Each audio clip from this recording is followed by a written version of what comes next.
What I actually found interesting was what you showed us during code review. I know it's cheated because I'm saying what you said, but during code review, Kayode showed us the new workflow in Copilot Studio, and I blew my mind. I've still not been able to play around with it, but what I really liked is it brings a way for us to create agents that are dependent on repetitive procedures. So we're able to Yeah, orchestrate and architect agents that will probably need to be called repeatedly. I love the node. I love the fact that the way the drag and drop works. I love the fact that you could click a button and you could tidy it up. So like there's a tidy up button. So when yeah, you are deep in development and you are yeah, dragging and dropping, yeah. you've forgotten what you're doing, you click a button and it makes it neat. Also, fun fact, Kayode did not mention this on code review, but I was sneaking around on other people's videos. There's a note function. So when you add a note function, you are able to add notes. So maybe you are in your Zen space of developing and you got this wonderful note you want to write, you can write it this, just type it out. You could color the note and whatever, and you could always come back to that. I also find that very interesting and nice. Yeah, Also, in case someone else wants to pick up the development, they would have notes that are in the workflow that they could read from. They would understand the idea you were trying to convey. So that means from one developer to another developer, it's easy for you to move to solution.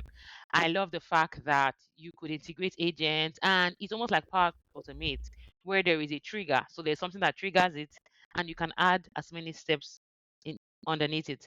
And there's also a way for you to make it, if you want to make it vertical or horizontal, it all yeah, depends on you. yeah. So you're able to shift and move things. I was blown away. But my only concern, which I raised, was like, what happens to Power Automate now? This is so cool that I'm like, am I really gonna be going to Power Automate to build anything else? But let's see how it goes. The licensing is a bit different because this licensing is based on your Copilot credits and the rest. So I think maybe that will just be the only thing that is different, or we make people want to still use Power Automate. But I found that very interesting. What about you, Kay? What did you learn? Because Kay is always learning new things. Well, Share with us. to be fair, on the workflow thing, it Yes. blew me away when I saw it. Well, I'd seen people post about it online, but I didn't check it on my own tenant to see if I had access or anything like that. So just few minutes, about 5 minutes before a demo, before a presentation I was doing on Copilot Yes. Studio, unrelated to workflows, I just decided to click the tab, go to the Copilot preview website, and just saw it, and I started exploring it five Oh minutes wow. before the A demo. presentation.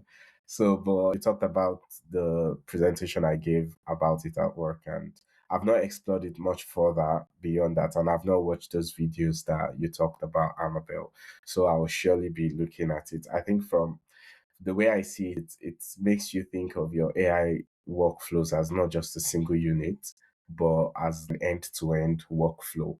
So I feel Solution. like there's a new Yes. kind of thinking involved in maximizing the potential of that interface. So Yes. digging a lot into it in the And the coming weeks. fact that you could put steps, you could put a trigger, there's a step, you could add an agent in actual step, and after the AI agent has run, there are other steps.